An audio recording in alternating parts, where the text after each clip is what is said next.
আসলে আমরা প্রথম চেয়ারম্যানরা অনেক চিন্তা চেতনা করে ভুয়াপুর উপজেলা পরিষদটাকে কীভাবে সুন্দর করা যায় সেই লক্ষ্য রেখে আমরা একজন প্রার্থীকে বেছে নিয়েছি যিনি শিক্ষিত এবং সৎ এবং ভালো একজন মানুষ।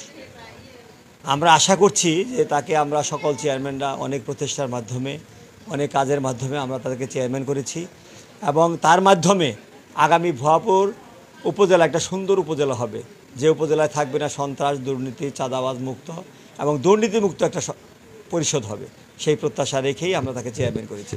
আমরা ধন্যবাদ জানাই আমি সকল চেয়ারম্যানদেরকে এবং ভুয়াপুর উপজেলার সর্বস্তরের জনসাধারণকে যে তারা যে সিদ্ধান্ত নিয়েছে সেই সিদ্ধান্ত সঠিক সিদ্ধান্ত নিয়েছে এবং সেই সিদ্ধান্তের মাধ্যমে ভুয়াপুর একটা আধুনিক উপজেলা হিসেবে গড়ে উঠবে। ধন্যবাদ, অসংখ্য ধন্যবাদ।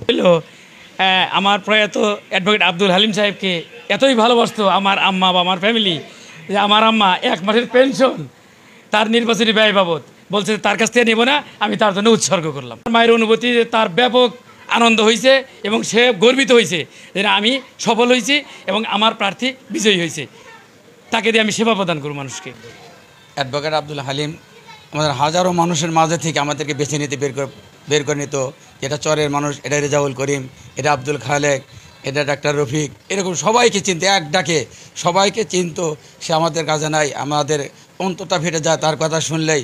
তার মহব্বতেই তার সহধর্মীকে আমরা বিজয় করার জন্য উৎফুল্লভাবে কাজ করেছি এবং আমাদের বিজয় ছিনিয়ে নিয়ে এসেছি ইনশাল্লাহ। এখন আপনাদের প্রত্যাশা কি? আমাদের এখন প্রত্যাশা যে অ্যাডভোকেট আব্দুল হালিম যেরকমভাবে চরের লোকজনকে দেখাশোনা করেছে, উন্নয়নের কাজে ব্যস্ত ছিল, আমাদের ম্যাডাম যেন আমাদের চরবাসীকে সেই উন্নয়নের চোখেই দেখে। এইটাই আমাদের সহানুভূতি, এইটাই আমাদের চাওয়া, তাছাড়া আমাদের কিছু না। তাদের খালি বুক ভরা ভালোবাসা চাই আমরা তাদের কাছে।